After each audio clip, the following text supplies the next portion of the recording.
નમસ્કાર મિત્રો, આજે યુટ્યુબ પર ધોરણ 10 સામાજિક વિજ્ઞાન વિષયની અંદર પ્રકરણ 3 જે છે ઇતિહાસ વિભાગમાં, જે સ્ક્રીન ઉપર સામે તમને દેખાય છે, ભારતનો સાંસ્કૃતિક વારસો, શિલ્પ અને સ્થાપત્ય. તો એની અંદર પ્રાચીન ભારતના નગરોનો પરિચય આપણે મેળવવાનો છે. મિત્રો, આ આખા પાઠની આપણે ટૂંકમાં ચર્ચા અહીં કરશું.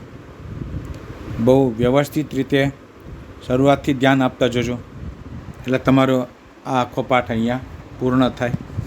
નેક્સ્ટ, ભારત તેના સમૃદ્ધ વારસાને કારણે વિશ્વભરમાં જાણીતું છે. શિલ્પ અને સ્થાપત્યની વિવિધતાએ ભારતના ઇતિહાસને નવી ઓળખ આપી છે. ભારતનું પ્રાચીન સિંધુકાલીન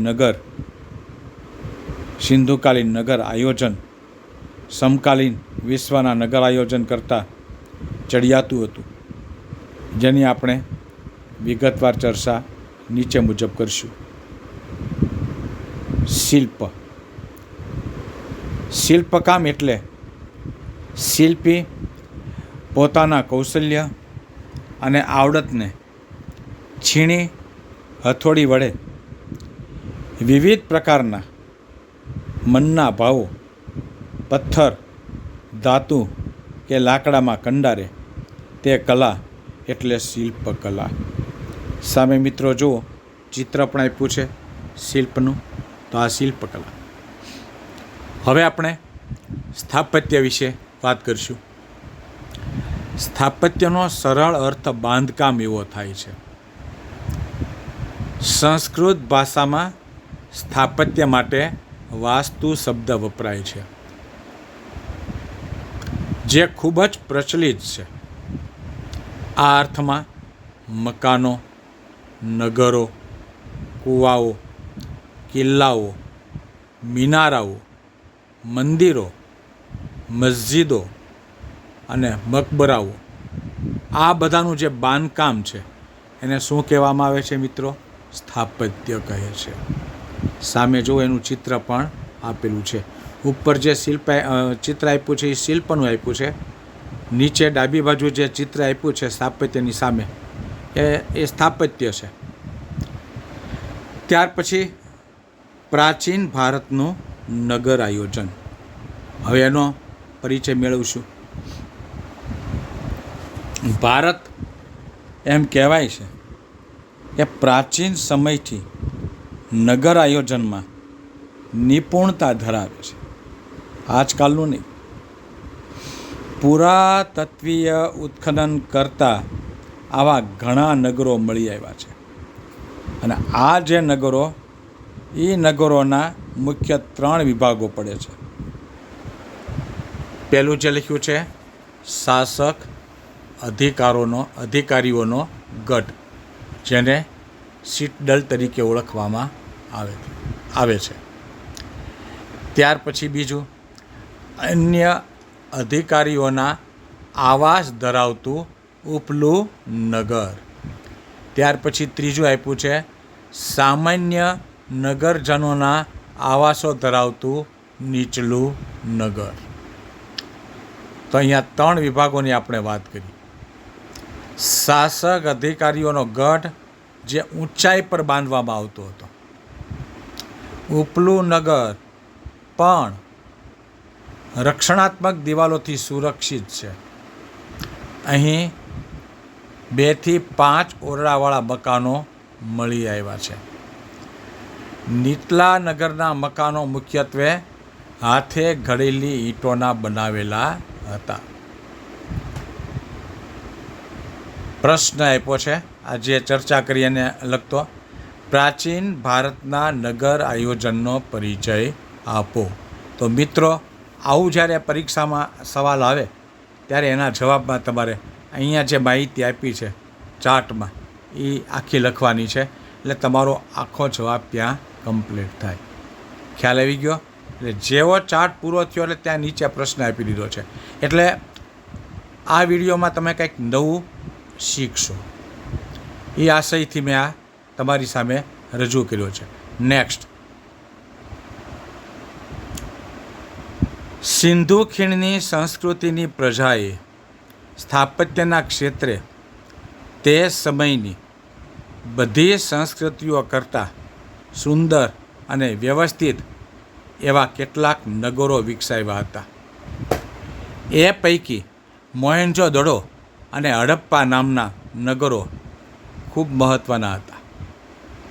હવે આપણે મોહેન્જો-દડોનો પરિચય મેળવશું. મિત્રો, નીચે જે ચિત્ર આપ્યું છે એ મોહેન્જો-દડોનું છે. એની પછી પરિચય આપ્યો છે. ઈસવીસન 1922માં સર જ્હોન માર્શલ અને કર્નલ મેકના માર્ગદર્શન નીચે રખલદાસ બેનર્જી અને દયારામ સહાની નામના ભારતીય પુરાતત્વવિદોને સિંધના લારકાના જિલ્લામાં મોહેન્જો-દડો ખાતે ખોદકામ કરતા વિશાળ નગર સભ્યતાના અવશેષો મળી આવ્યા છે. સ્પષ્ટ માહિતી આપી છે, ખાલી જગ્યામાં પણ યાદ રાખજો. મોહેન્જો-દડોનો અર્થ થાય છે મરેલાનો ટેકરો, એવો એનો અર્થ થાય છે. હવે નગર રચના મોહેન્જો-દડોની. મોહેન્જો-દડો નગર આયોજનની દ્રષ્ટિએ શ્રેષ્ઠ નગર હતું. મકાનો પૂર અને ભેજથી બચવા ઊંચી પ્લિન્થ, જેને કહેવાય પીઠિકા, એના પર બાંધવામાં આવતા હતા. શ્રીમંતોના મકાનો 2 માળવાળા અને 5 કે 7 ઓરડાવાળા, જ્યારે સામાન્ય વર્ગના મકાનો 1 માળ અને 2-3 ઓરડાવાળા હતા. સમગ્ર નગરની ફરતે જુઓ મિત્રો, દિવાલની રચના કરવામાં આવી હતી. મકાનના જે દરવાજા જાહેર રસ્તાને બદલે અંદર ગલીમાં પડતા હતા.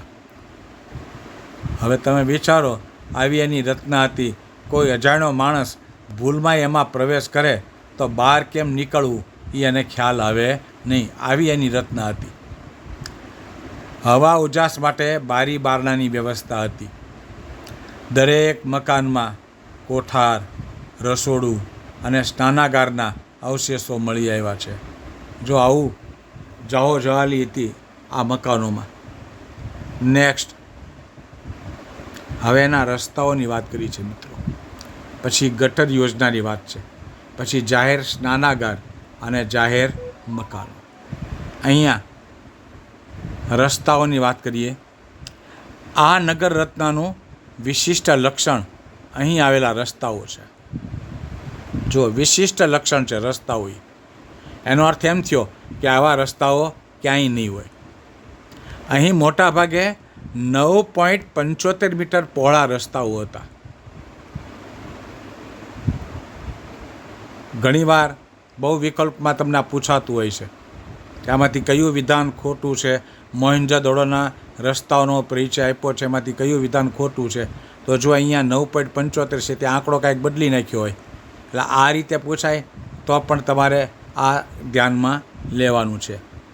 પછી બીજું, રસ્તા માટે નાના મોટા રસ્તાઓ કાટખૂણે મળતા અને એકથી વધુ વાહનો પસાર થાય એટલા પહોળા હતા. એ સમયની વાત છે.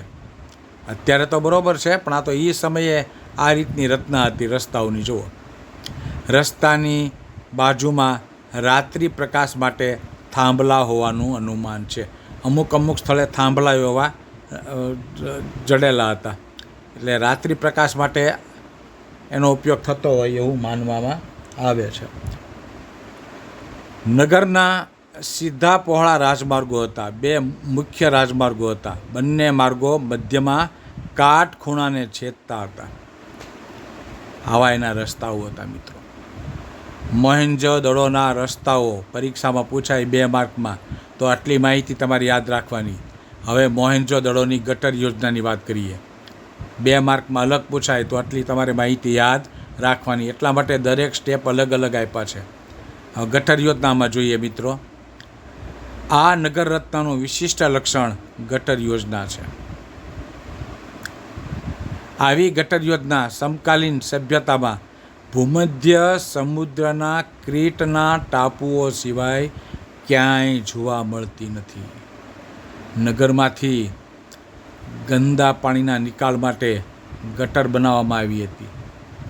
દરેક મકાનમાં એક ખાળકૂવો હતો. આવી સુવ્યવસ્થિત ગટર યોજના પરથી લાગે છે કે તે સમયે સુધરાઈ જેવી કોઈ કાર્યક્ષમ વ્યવસ્થા હશે અને તેથી કહી શકાય કે તેઓ સ્વચ્છતા તેમજ આરોગ્યના ઊંચા ખ્યાલો ધરાવતા હશે. હવે સ્નાનાગારની વાત આવે છે. જુઓ, અહીંથી વિશાળ સ્નાનાગાર પણ મળી આવ્યું છે. સ્નાનકુંડમાં સ્વચ્છ પાણી દાખલ કરવા માટેની અને ગંદુ પાણી બહાર કાઢવા માટેની વ્યવસ્થા પણ હતી. ગરમ પાણીની વ્યવસ્થા છે અને વસ્ત્રો બદલવા માટે ઓરડીઓ પણ મળી આવી છે. ધાર્મિક પ્રસંગે અહીંના લોકો આ સ્નાનાગારનો ઉપયોગ કરતા હશે એવું અનુમાન લગાવવામાં આવે છે. જાહેર મકાનો. મોહેંજો-દડોમાંથી 2 મકાનો મળી આવ્યા છે જાહેર ઉપયોગી. તેનો ઉપયોગ સભાખંડ કે મનોરંજન ખંડ કે પછી રાજ્યના કોઠારખંડ તરીકે થતો હોય છે.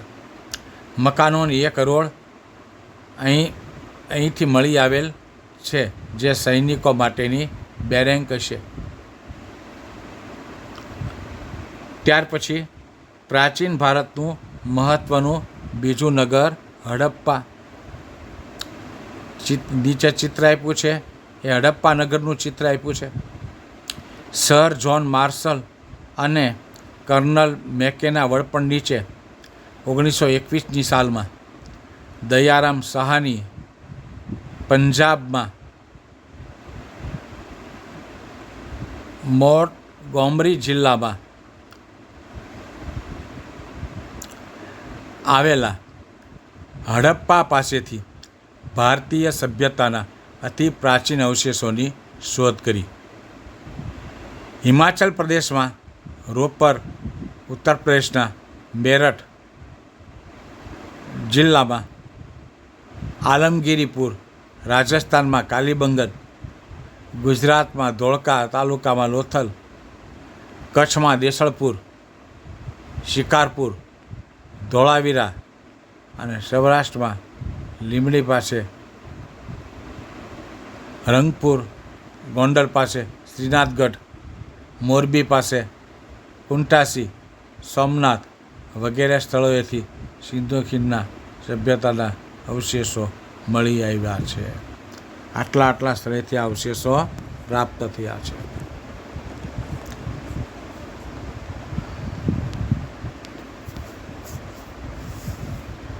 સપ્તસિંધુ નદીઓનો પ્રદેશ એ આપણા દેશની સંસ્કૃતિનો પ્રદેશ છે.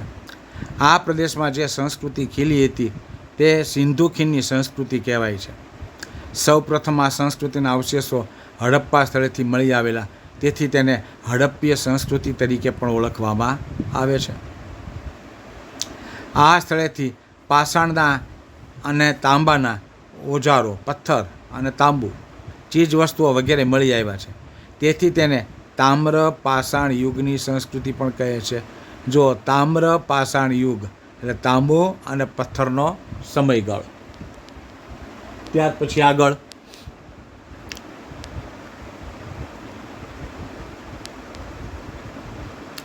હડપ્પીય સમયનું નગર આયોજન સુવ્યવસ્થિત હતું. તેના મોટા કોઠારો અને કિલ્લેબંધી નોંધપાત્ર છે. અને છેલ્લે તેઓ અલંકારો ધારણ કરવાના પણ શોખીન હશે તેવું પુરાવા પરથી આપણને ખ્યાલ આવે છે. તેવા પુરાવાઓ મળ્યા છે. તો પ્રાચીન ભારતના મહત્ત્વના નગર આયોજનમાં હડપ્પાની માહિતી મેં તમને ટૂંકમાં કહી. ત્યાર પછી આગળ ધોળાવીરા. નીચે ચિત્ર આપ્યું છે મિત્રો, એ ધોળાવીરાનું છે. ભુજથી લગભગ 140 કિલોમીટર દૂર ભચાઉ તાલુકાના મોટા રણના ખદીરબેટના ધોળાવીરા ગામથી 2 કિલોમીટર દૂર આવેલું હડપ્પાનું સમકાલીન એ સમયનું મોટું વ્યવસ્થિત અને પ્રાચીન નગર મળી આવ્યું છે. ગુજરાત રાજ્ય પુરાતત્વ વિભાગે પણ આ ટીંબાનું સર્વેક્ષણ કર્યું હતું અને એ પછી આર્કિયોલોજીકલ સર્વે ઓફ ઇન્ડિયાના અધિકારીઓએ એનું સંશોધન હાથ ધર્યું. ઈસવીસન 1990 રવિન્દ્રસિંહ બિસ્તના માર્ગદર્શન હેઠળ વિશેષ ઉત્ખનન થયું છે. ધોળાવીરાના કિલ્લા, મહેલ તેમજ નગરની મુખ્ય દિવાલોને જે સફેદ રંગ કરવામાં આવ્યો છે તેના અવશેષો મળી આવ્યા છે. નગરની કિલ્લેબંધીની મજબૂત સુરક્ષા વ્યવસ્થા છે. આ દિવાલ માટી, પથ્થર અને ઈંટમાંથી બનાવેલ છે. અહીંથી પીવાનું પાણી શુદ્ધ ગળાઈને આવે તેવી વ્યવસ્થા કરવામાં આવી હતી, જે વ્યવસ્થા આજે આધુનિક યુગમાં પણ આપણે કરી શક્યા નથી. પાણીની શુદ્ધિકરણની આ વ્યવસ્થા અદ્ભુત હતી. મિત્રો, આ ધોળાવીરા સંસ્કૃતિની આપણે વાત કરી. ત્યાર પછી લોથલ, આ ચિત્ર જે આપ્યું છે એ લોથલનું છે. લોથલ અમદાવાદ જિલ્લાના ધોળકા તાલુકામાં આવેલું છે. લોથલ ધોળકા તાલુકામાં 2 નદીઓ, કઈ 2? ભોગાવો અને સાબરમતી, એ 2 નદીઓના વચ્ચેના પ્રદેશમાં આવેલું છે મિત્રો. અને ખંભાતના અખાતથી 18 કિલોમીટર દૂર છે. તેમાંથી માનવ વસાહતના 3 થર મળ્યા છે. માનવ વસાહતના 3 થર. નગરના પૂર્વ છેડે નીચાણવાળા ભાગમાં ભરતીના સમયે વાહન લાંગરવા માટે મોટો ધક્કો બાંધવામાં આવ્યો હતો. આ લોથલની વિશેષતા છે. જુઓ, લોથલની વિશેષતા સી છે એ માહિતી આમાં તમને આપી છે 2 લીટીમાં. આ ધક્કો વખારો, દુકાનો, આયાત નિકાસના પુરાવા દર્શાવે છે. અને આમ ગણો તો લોથલ એ સમયનું સમૃદ્ધ બંદર હશે એવું માનવામાં આવે છે. અને ગુજરાત માટે આ ગૌરવ લેવા જેવી બાબત છે. આમ લોથલ ગુજરાતને જ નહીં, ભારતના ઇતિહાસને ગૌરવ બક્ષે છે. બરાબર?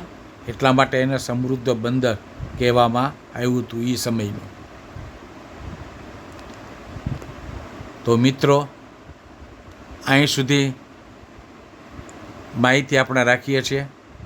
લગભગ મોટાભાગની માહિતી તમને આ પ્રકરણના આધારે કહી દીધી. હવે તમારી જવાબદારી, થોડી ઘણી તૈયારી તમારે આના આધારે કરવાની છે. આવા અવનવા વિડીયો જોવા માટે મિત્રો મારી આ યુટ્યુબ ચેનલને સબસ્ક્રાઈબ કરજો, લાઈક કરજો, જેથી કરીને કોઈ નવા વિડીયો તમને પહેલાં મળી રહે. ધન્યવાદ.